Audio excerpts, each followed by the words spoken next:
Hello साथियों, आपका स्वागत है कीर्ति कैंपस में। मैं कीर्ति कुमार। ये जो सीरीज शुरू की है हमने, इसमें हम आपको ज्योग्राफी की एमसीक्यू कराने जा रहे हैं और इसमें हमारा टारगेट होगा 2025 का टोटल वनडे एग्जाम। और इसके साथ साथ हमारी पॉलिटी सीरीज भी शुरू है, आप उसे भी कीर्ति कैंपस पर देख सकते हैं।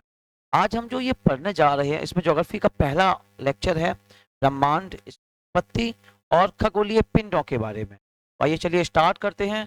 पहला क्वेश्चन, और इससे पहले ये बता दें कि जितना भी हम पढ़ा रहे हैं इसका सारा मैटर, पूरी पीडीएफ आपको हमारे एप्लीकेशन कीर्ति कैंपस पर मिल जाएगी, फ्री है वो। तो पहला क्वेश्चन, भूगोल के लिए जियोग्राफिका शब्द का इस्तेमाल सबसे पहले किसने किया? तो इसका राइट आंसर होगा इरेटोस्थनीज। इरेटोस्थनीज ने भूगोल के लिए सबसे पहले जियोग्राफिका शब्द का यूज किया। हेकेटियस, इन्होंने सबसे पहली बार भौगोलिक तत्वों का अध्ययन किया। भौगोलिक तत्वों का पहली बार अध्ययन किसने किया? हेकेटियस ने। हेरोडोट्स को इतिहास का जनक कहा जाता है।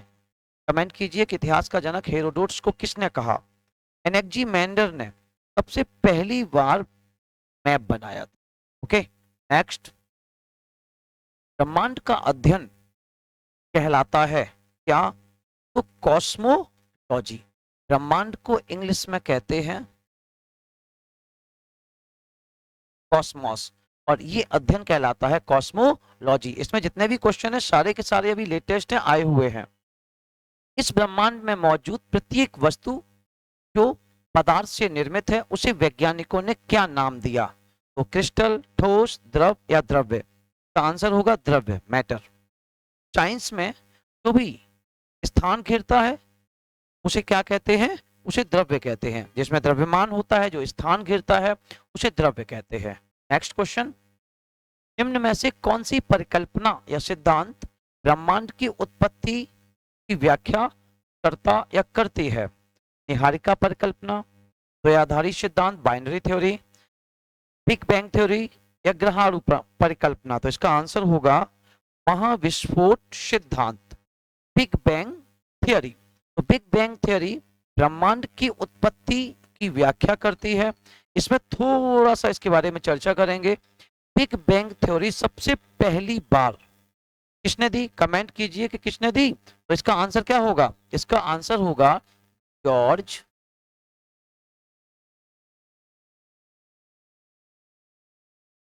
लेमेंटिया। लेमेंटियार, लेमेंटियर, कुछ भी मिलता है। इन्होंने बताया कि 15 अरब वर्ष पहले एक केवल और केवल पिंड था, अग्निमय था, रक्त तप्त था और उसमें विस्फोट हुआ। विस्फोट होने के बाद वो अग्निपिंड अलग अलग कणों में डिवाइड होने लगा और इसका विस्तार आज भी जारी है। अब विस्फोट सिद्धांत क्या कहता है कि ब्रह्मांड की उत्पत्ति 15 अरब वर्ष पहले हुई है और इसका विस्तार अभी भी जारी है, और इसकी बाद में विस्तृत व्याख्या रॉबर्ट वेगनर ने दी। क्लियर इतना? नेक्स्ट, ब्रह्मांड की स्थिर अवस्था की संकल्पना का श्रेय किस वैज्ञानिक, या ब्रह्मांड की स्थिर अवस्था की संकल्पना के बारे में किस वैज्ञानिक ने विचार किया? देखिए, ये अभी हम पिछला वाला जो पढ़ के आए हैं उससे, उसकी विचारधारा से इसकी विचारधारा बिल्कुल डिफरेंट है। इसमें क्या है? इसमें फैलाव हो रहा है और इसमें इसमें क्या कहा गया है कि स्थिर अवस्था है। इसने दिया है फ्रेड होयल ने। इन्होंने बताया कि ब्रह्मांड कैसा है? ब्रह्मांड स्थिर है। नेक्स्ट, धूल, गैस व अरबों सितारों का एक विशाल संग्रह कहलाता है। का राइट आंसर क्या होगा? क्या कहलाता है? आकाश गंगा। आकाश गंगा किसे कहते हैं? तारों का समूह क्या कहलाता है? आकाश गंगा। और जब सारी आकाश गंगाएं मिल जाती हैं तो उसे कहते हैं हम ब्रह्मांड। तो ब्रह्मांड किससे बना है? अनंत आकाश गंगाओं से बना है। ओके, आकाश गंगा किससे? गैस, धूल व तारों से मिलके हमारी आकाश गंगा बनती है। और विभिन्न ग्रह, उपग्रह क्षुद्र ग्रह, उल्का पिंड और तारा मिलकर क्या बनता है?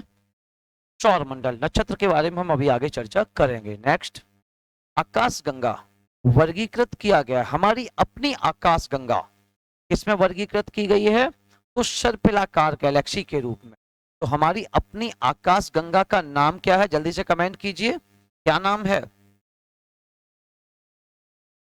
मंदाकिनी। क्या?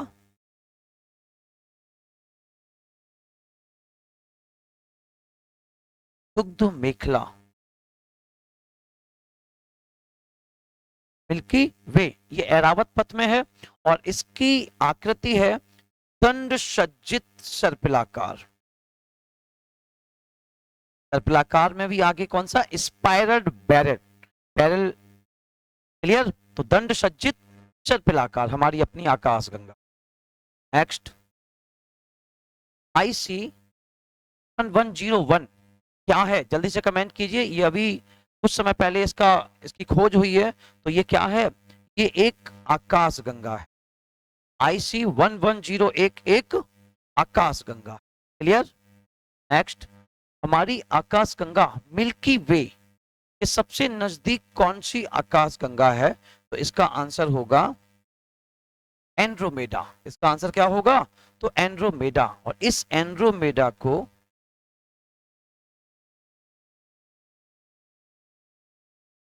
देवयानी भी कहा जाता है। नेक्स्ट, आकाश गंगाओं के बीच की दूरी के संबंध में कौन सा रुझान पाया गया है? यह भी क्वेश्चन आया है 2023 में। तो कौन सा रुझान पाया गया है? तो आकाश गंगाओं के बीच की दूरी लगातार बढ़ रही है। तारों का रंग निम्न में से किस पर निर्भर करता है? तो तारों का रंग निर्भर करता है तापमान पर। कैसे? कि अगर कोई भी तारा नीले रंग का होगा तो वो सबसे ज्यादा गर्म होगा। और इसी तरह से आगे 7वां नंबर किसका है? अगर कोई तारा लाल रंग का होगा तो वह तारा सबसे कम गर्म होगा। नेक्स्ट, जब विशालकाय तारे का ईंधन समाप्त हो जाता है तो तारे का आंतरिक भाग समाप्त हो जाता है, ऐसे तारे को क्या कहा जाता है? इसका मतलब क्या है? कि जब तारा मृत्यु की ओर अग्रसर होता है तब उसे कहते हैं न्यूट्रॉन तारा। क्या कहते हैं? न्यूट्रॉन तारा। थोड़ा सा इसके बारे में जान लेते हैं कि जब तारे का जन्म होता है तो उसकी मृत्यु भी निश्चित है। तो इसमें क्या होता है कि तारे के कोर में जब ईंधन समाप्त होने लगता है, बाद में एक विस्फोट होता है, उस विस्फोट को कहते हैं सुपरनोवा विस्फोट।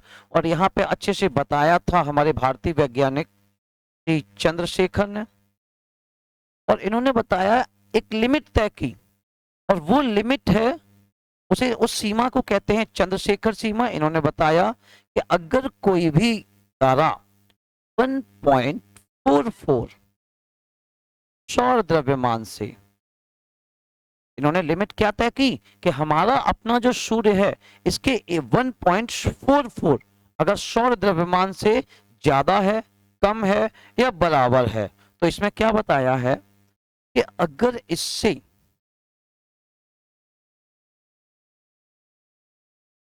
कम या बराबर है तो क्या होगा? तो तारा व्हाइट ड्वार्फ में बदलकर और अंततः ब्लैक ड्वार्फ में चेंज होकर तारा मृत्यु की ओर अग्रसर हो जाता है और मृत्यु को प्राप्त हो जाता है। और 1.44 सौर द्रव्यमान से बड़ा है तब वो तारा न्यूट्रॉन तारा में कन्वर्ट हो जाता है। और न्यूट्रॉन तारा जब बहुत तेजी से घूमता है तब उसे पल्सर कहते हैं। और अगर यही बहुत इसका द्रव्यमान बहुत बड़ा होता है तब वो अंततः ब्लैक होल में बदलकर मृत्यु को प्राप्त हो जाता है। तो ये तारे की स्थिति हो गई। और इसमें क्या होता है? इसमें गुरुत्वाकर्षण और घनत्व बहुत ज्यादा होता है। आप चाहें तो इसका स्क्रीनशॉट ले सकते हैं। क्लियर? तो ब्लैक होल क्या है? ये सब क्या है? जब तारा मृत्यु की ओर प्राप्त होता है तब उसे इन इन नामों से अलग अलग जाना जाता है। क्लियर है ना?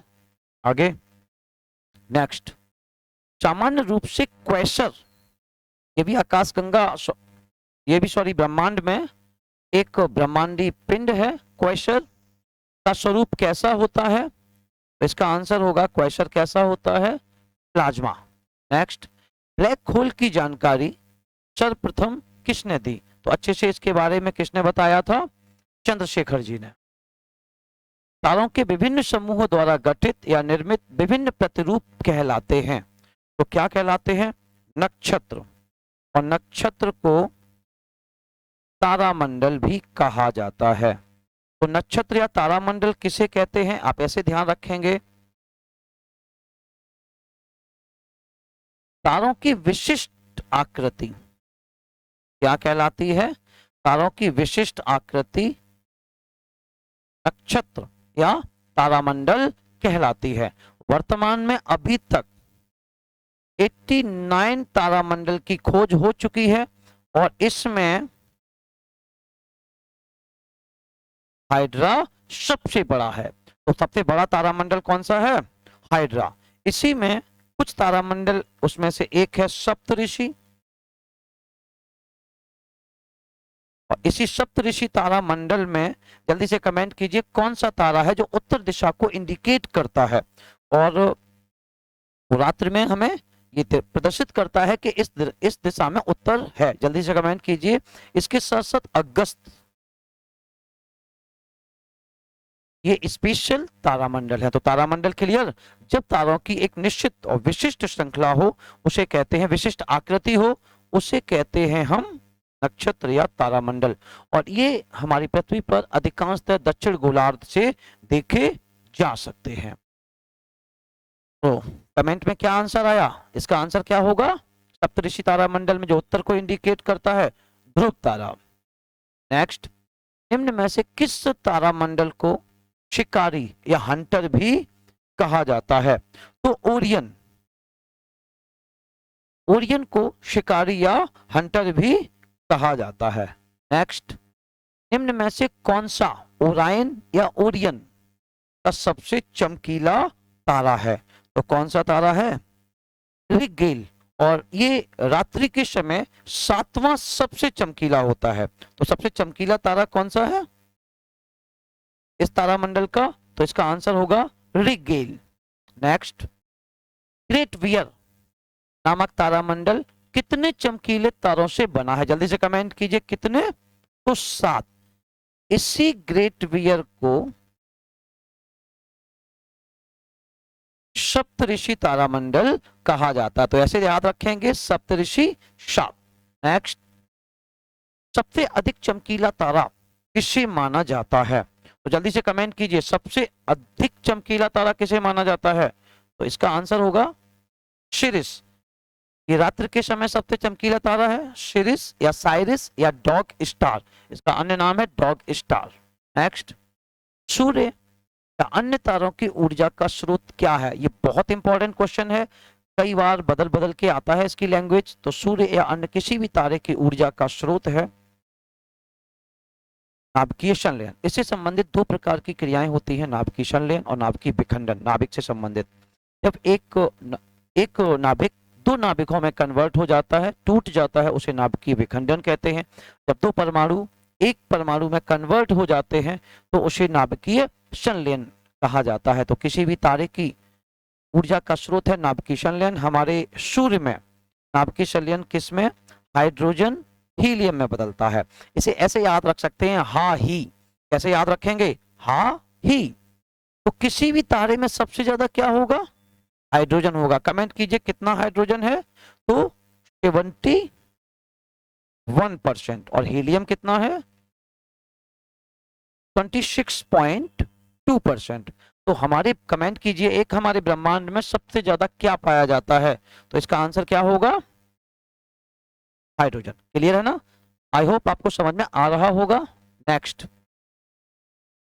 सूर्य की चमकती सतह क्या कहलाती है? जल्दी से कमेंट कीजिए, सूर्य की चमकती सतह क्या कहलाती है? तो इसका आंसर होगा फोटोस्फीयर या प्रकाश मंडल। सूर्य की चमकती सतह क्या कहलाती है? फोटोस्फीयर या प्रकाश मंडल। और ये सूर्य का आंतरिक भाग होता है। ये सूर्य का कौन सा भाग होता है? ये सूर्य का आंतरिक भाग होता है। कौन सा? प्रकाश मंडल। और यह हमें दिखाई देता है। और सूर्य का जो वाह्यतम भाग है इधर, ये हमें दिखाई नहीं देता। और वाह्यतम भाग को कहा जाता है कोरोना या किरीट। और ये केवल और केवल ग्रहण के समय दिखाई देता है, माने सूर्य ग्रहण के समय ये हमें दिखाई देता है। जल्दी से कमेंट कीजिए, सूर्य की एक परत क्रोमोस्फीयर ये क्या है? जल्दी से कमेंट कीजिए, क्रोमोस्फीयर क्या है? इसे हिंदी में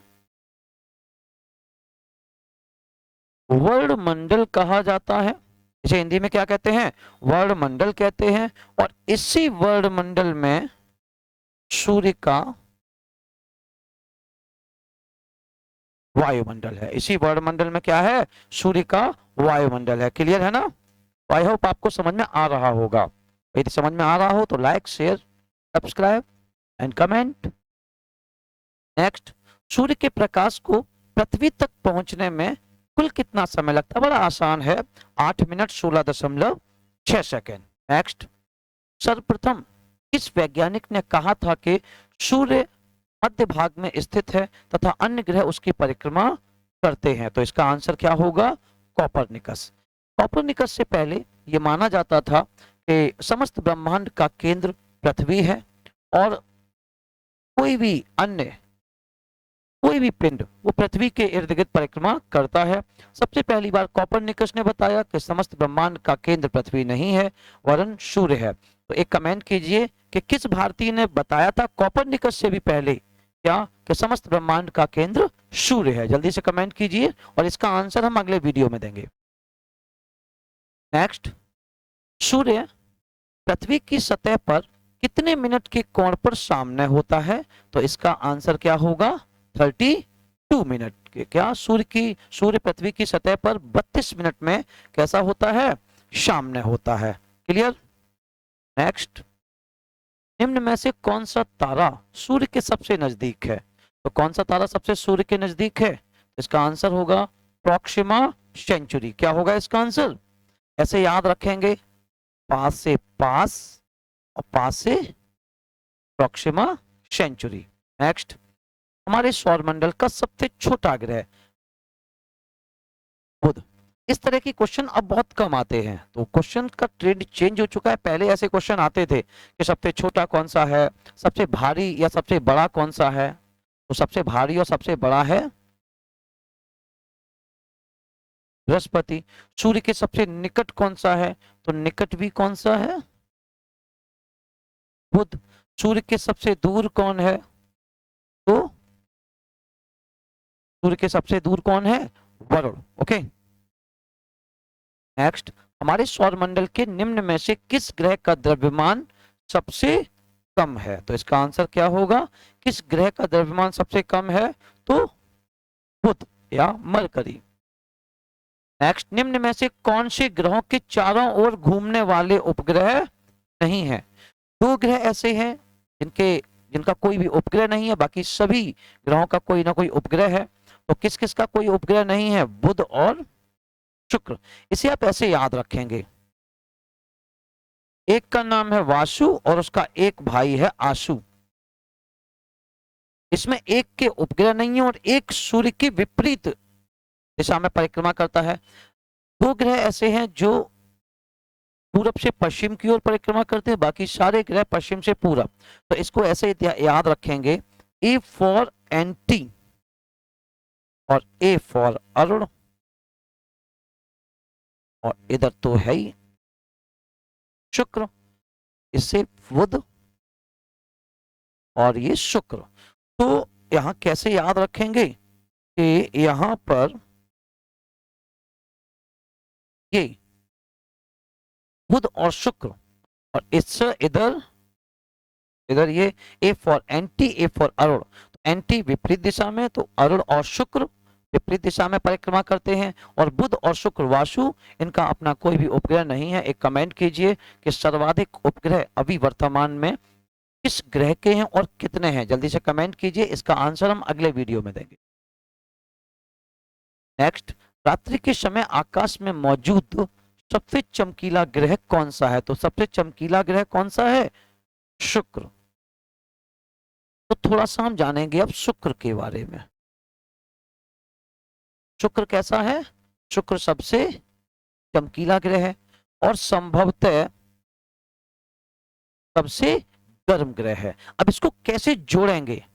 सबसे चमकीला है तो आपकी माता माने पृथ्वी, तो चमकीला है तो आपकी मौसी है, मौसी है तो माने पृथ्वी की बहन। पृथ्वी की बहन कौन? शुक्र। क्योंकि मौसी है तो पहले आती हैं और देर में जाती हैं।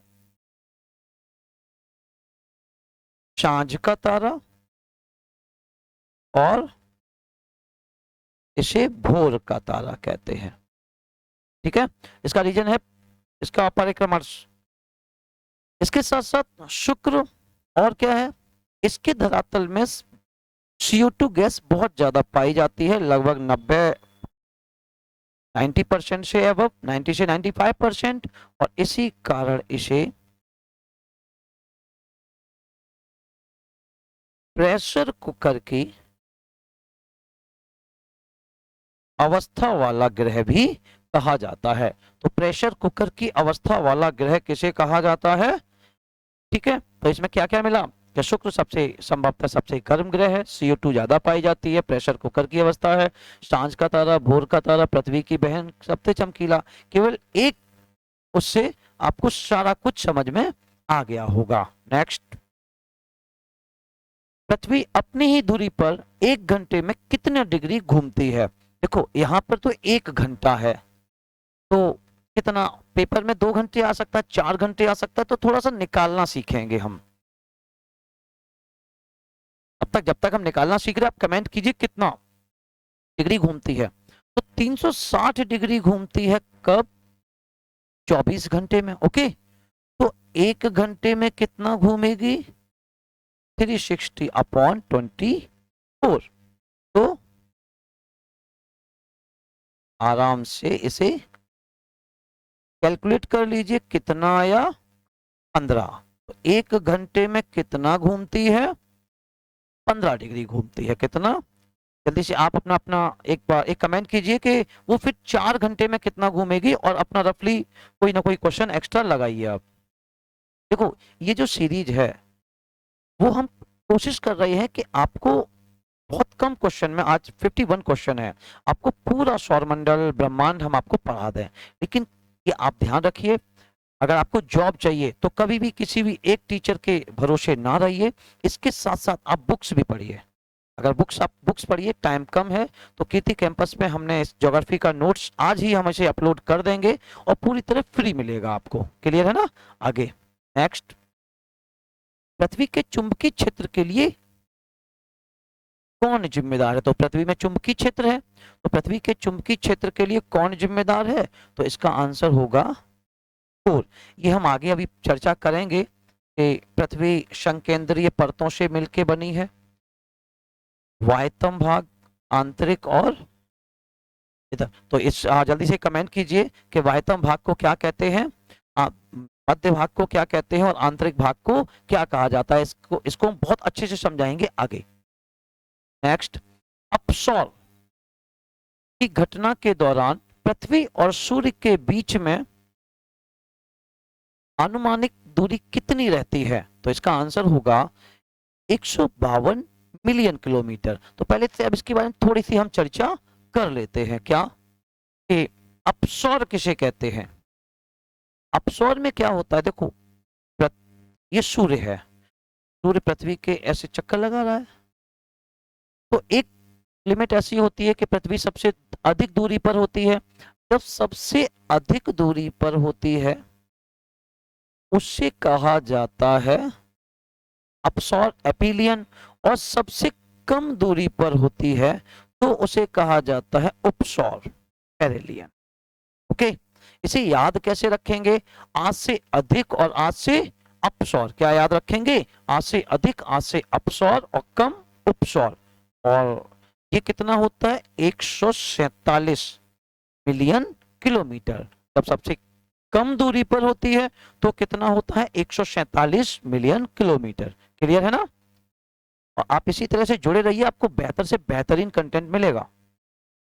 उस एक्सप्लोनेट का नाम बताइए जिसे पृथ्वी की चचेरी बहन माना जाता है और इसे पृथ्वी 2.0 भी कहा जाता है। तो इसका आंसर क्या होगा? Kepler 452b। ये लगभग पृथ्वी के जैसा है, इसीलिए इसे पृथ्वी की चचेरी बहन माना जाता है। नेक्स्ट, सौर मंडल में कुछ ग्रहों के बारे में निम्न कथनों पर विचार कीजिए। तो देखते हैं कौन कौन से सही है। एक एक करके आप पढ़ेंगे। बुध में वायुमंडल नहीं है, ये तो सही है। शुक्र के 2 चंद्रमा है, कमेंट कीजिए क्या ये सत्य है? अभी पीछे पढ़ा कि शुक्र का कोई भी उपग्रह नहीं है। बृहस्पति में कोई भूमि नहीं है, सही है क्योंकि ये जोवियन ग्रह है, वायव्य ग्रह है, इसमें कोई भूमि धरातल नहीं है। नेक्स्ट, शनि ग्रह के वलय, जो शनि के चारों ओर रिंग पाई जाती है, वो बर्फ के पिंड और धूल से बने हैं, तो ये भी सही है। कमेंट कीजिए कि शनि के इर्द गिर्द कितने वलय हैं। तो इसमें आंसर क्या होगा? 1, 3 और 4। राइट आंसर क्या है? डी। नेक्स्ट, निम्न ग्रहों में से कौन जीवन के अस्तित्व के लिए उपयुक्त हो सकता है? तो किसमें जीवन की संभावना है? तो इसका आंसर होगा मंगल। और मंगल में जीवन की संभावना क्यों है? क्योंकि यहाँ पर हिम शीतित छत्रक पाए गए, अपनी भाषा में ग्लेशियर यहाँ पर पाए गए, का अस्तित्व मिला है। नेक्स्ट, मंगल ग्रह अपने अक्ष पर एक चक्कर लगभग कितने समय में पूरा करता है? तो इसका आंसर क्या होगा? 1 दिन। किसी भी पिंड की 2 गतियां होती हैं, एक वो अपने एक्सिस पर रोटेट करता है, अपने एक्सिस पर रोटेट करता है, इसे घूर्णन गति या परिभ्रमण गति कहते हैं। दूसरा, वो किसी न किसी पिंड के इर्द गिर्द गति करता है, उसे परिक्रमण गति कहा जाता है। क्लियर है ना? तो 2 गतियां, एक अपने एक्सिस पर और दूसरा किसी दूसरे पिंड के इर्द गिर्द। नेक्स्ट, निम्न में से कौन एक पार्थिव ग्रह की श्रेणी में आता है? अच्छा क्वेश्चन है ये कि कौन पार्थिव ग्रह की श्रेणी में आता है? तो इसका आंसर क्या होगा? मंगल। तो थोड़ी सी चर्चा की जाए पार्थिव ग्रह। पार्थिव ग्रह जो पृथ्वी की तरह हैं, इन्हें चूंकि ठोस है तो इन्हें ठोसीय ग्रह भी कहा जाता है। कौन कौन? बुध, शुक्र, पृथ्वी और मंगल।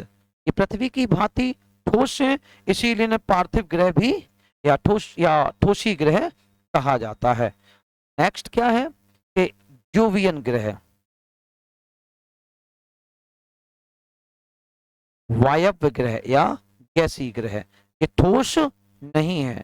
तो बाद के 4 आपके इनका क्रम है ये कि बुध, शुक्र, पृथ्वी, मंगल। इसके बाद वाले आसान है तरीका। क्या? बृहस्पति, शनि, अरुण और वरुण। आप ये देखिए एक क्रम में भी लिखा है कि सबसे निकट कौन सा है? बुध, फिर शुक्र, पृथ्वी, मंगल, बृहस्पति, शनि, अरुण, वरुण। ये सूर्य से निकट से दूर का क्रम भी है। तो बाद वाले 4 ग्रह वो वायव्य या जोवियन ग्रह कहलाते हैं, और प्रारंभ वाले 4 ग्रह, क्योंकि टोटल 8 ग्रह हैं, तो वो ठोसीय ग्रह कहलाते हैं। क्लियर है ना इतना? नेक्स्ट, क्षुद्र ग्रह एस्ट्रॉइड बेल्ट किन 2 ग्रहों के बीच स्थित है? तो कौन सा? क्या आंसर होगा? ये मंगल और बृहस्पति ग्रह के बीच स्थित है। तो क्या है? जैसे ये हमारा सूर्य है, तो ये मंगल की कक्षा है, और इसके बाद में ये बृहस्पति। तो मंगल और बृहस्पति ग्रहों के बीच स्थित पिंड जो इन ग्रहों के साथ साथ सूर्य की परिक्रमा करते हैं, क्या कहलाते हैं? एस्ट्रॉइड, क्षुद्र ग्रह या अवांतर ग्रह। एस्ट्रॉइड, क्षुद्र ग्रह या अवांतर ग्रह कहलाते हैं। नेक्स्ट, निम्न में से किस ग्रह का घनत्व सबसे कम है? तो किस ग्रह का घनत्व सबसे कम है? शनि का घनत्व सबसे कम है। इतना कम है अगर इसे हम जल में डुबो दें तो ये डूबेगा नहीं। कमेंट कीजिए कि किसका घनत्व सबसे ज्यादा है। जल्दी से कमेंट कीजिए कि किसका घनत्व सबसे ज्यादा है। नेक्स्ट, शनि ग्रह के वायुमंडल में निम्न में से कौन सी गैस सबसे अधिक मात्रा में पाई जाती है? तो निम्न में से कौन सी गैस सबसे अधिक मात्रा में पाई जाती है? मीथेन। ये अभी क्वेश्चन आया है 2022 में यूपीपीएससी। नेक्स्ट, 1665 ईस्वी में शनि के वलय का ग्रह के परतः एक डिस्क के रूप में सटीक वर्णन करने वाला पहला व्यक्ति कौन था? तो इसका आंसर है क्रिस्टियाना ह्यूजेंस। इसका आंसर क्या है? तो क्रिस्टियाना ह्यूजेंस। ये डच खगोल शास्त्री थे और इन्होंने ही बताया था शनि के वलय के बारे में। नेक्स्ट, मीनल ने, अभी क्वेश्चन आया है 2023 में, मीनल ने शनि के सबसे बड़े चंद्रमा पर एक निबंध लिखा। निम्न में से कौन सा चंद्रमा है? तो शनि का सबसे बड़ा चंद्रमा कौन सा है? टाइटन। शनि का सबसे बड़ा चंद्रमा या सबसे बड़ा उपग्रह टाइटन। नेक्स्ट, निम्न में से किस ग्रह का घूर्णन अक्ष के अत्यधिक झुका हुआ? जल्दी से कमेंट कीजिए कि किस ग्रह को झुका हुआ या लेटा हुआ ग्रह कहते हैं? किसको कहते हैं? तो इसका आंसर होगा कौन सा? जल्दी से कमेंट कीजिए किसका आंसर क्या होगा। इसका आंसर होगा अरुण। इसका आंसर क्या होगा? इसका आंसर होगा अरुण। और ये जो अरुण है 97.77 डिग्री झुका हुआ है और इसीलिए इसे लेटा हुआ ग्रह भी कहा जाता है, क्योंकि ये ग्रह लगभग झुका हुआ है पूरी, कितना 97 डिग्री। तो इसके दोनों ध्रुव सूर्य के प्रकाश से सामने रहे। आप ऐसे बना सकते हो या ऐसे बना सकते हो, सूर्य इधर होगा तो इसके दोनों ध्रुव सूर्य के सामने रहते हैं। तो क्वेश्चन आ सकता है कि किस ग्रह के ध्रुव सबसे ज्यादा सूर्यताप प्राप्त करते हैं? तो इसका आंसर होगा अरुण। नेक्स्ट, निम्न में से कौन सा सौरमंडल का सबसे वायवीय ग्रह है? तो सबसे वायवीय ग्रह कौन सा है? जल्दी से कमेंट कीजिए। वो अंतिम ग्रह भी है। कौन? नेपच्यून, वरुण। सबसे दूर, अंतिम का मतलब सबसे दूर ग्रह। ये कमेंट कीजिए कि वरुण को किस रंग का ग्रह कहते हैं और किसकी अधिकता के कारण इसे कहा जाता है। लगातार बने रहिए और अगर इसमें कोई भी सुधार की गुंजाइश हो तो प्लीज कमेंट कीजिए, क्योंकि बहुत समय के बाद ये हमारी श्रृंखला अब शुरू हुई है और ये अब कंटिन्यू रहेगी। नेक्स्ट, दिए गए विकल्पों में से वामन ग्रह की पहचान कीजिए। तो कौन सा है? प्लूटो। तो प्लूटो को कौन सा ग्रह? बोना या ड्वार्फ प्लैनेट। प्राग में एक सम्मेलन हुआ था, इंटरनेशनल एस्ट्रोनॉमिकल यूनियन सॉरी अंतरराष्ट्रीय खगोल संघ, और इसमें ग्रहों की नई परिभाषा दी गई और वो ग्रहों की नई परिभाषा में यम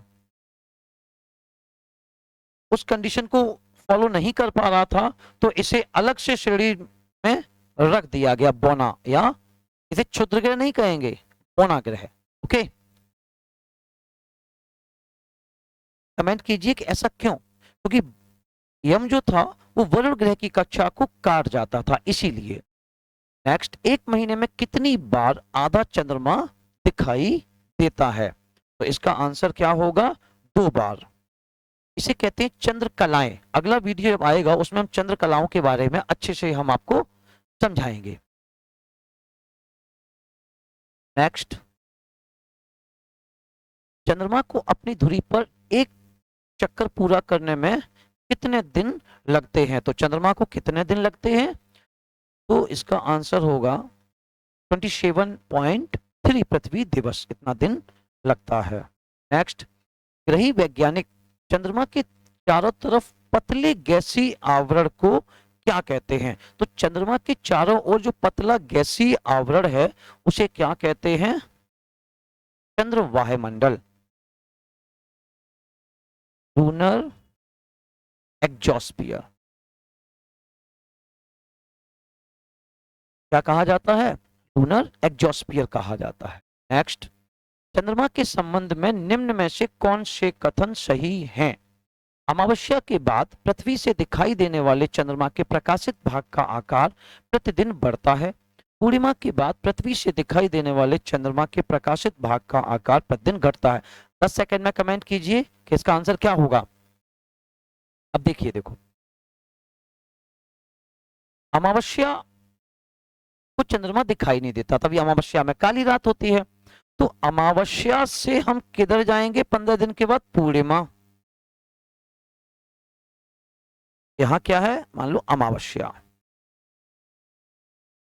तो जैसे हम इधर जाएंगे तो क्या होगा कि चंद्रमा का प्रकाशित भाग का आकार बढ़ता जाएगा और यहां पूरी तरह चंद्रमा दिख जाएगा।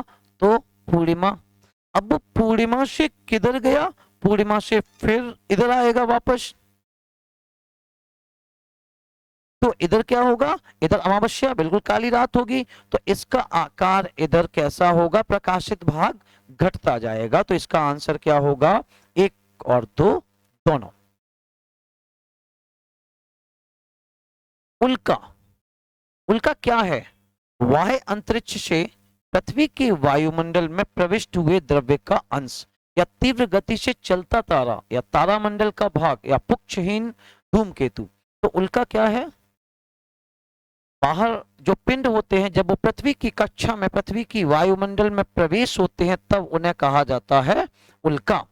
अब जैसे ही कोई उल्का पिंड पृथ्वी की कक्षा में आया तो पृथ्वी के ऊपर एक मंडल है आयन मंडल। इसके बारे में हम डिटेल में चर्चा आगे करेंगे। आयोनोस्फीयर हमारा, तो इसके बारे में बहुत ज्यादा इसलिए नहीं बता रहे क्योंकि ये टॉपिक आगे हम पूरा कवर करेंगे। हम नहीं चाहते हैं कि एक बात 4 बात कही जाए। तो यहाँ पर क्या है, केवल इतना क्या कि जब ये आयन मंडल में आता है तो उल्का पिंड यहाँ पे आके नष्ट हो जाते हैं और नष्ट हो जाते हैं, जलते हैं। तो फिर ये टूटते तारे के भांति प्रतीत होते हैं। कौन? उल्का।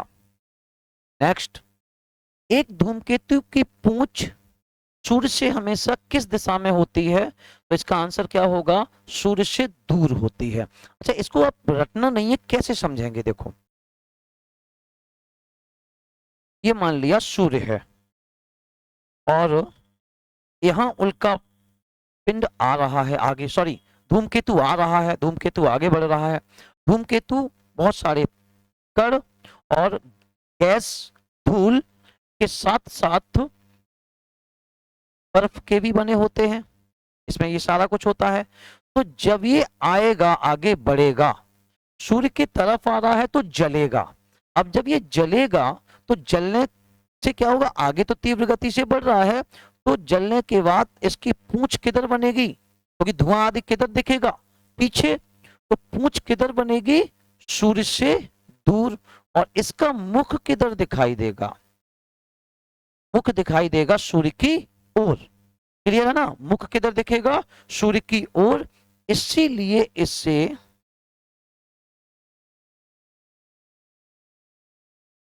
पुच्छल तारा भी कहा जाता है। इसे क्या कहा जाता है?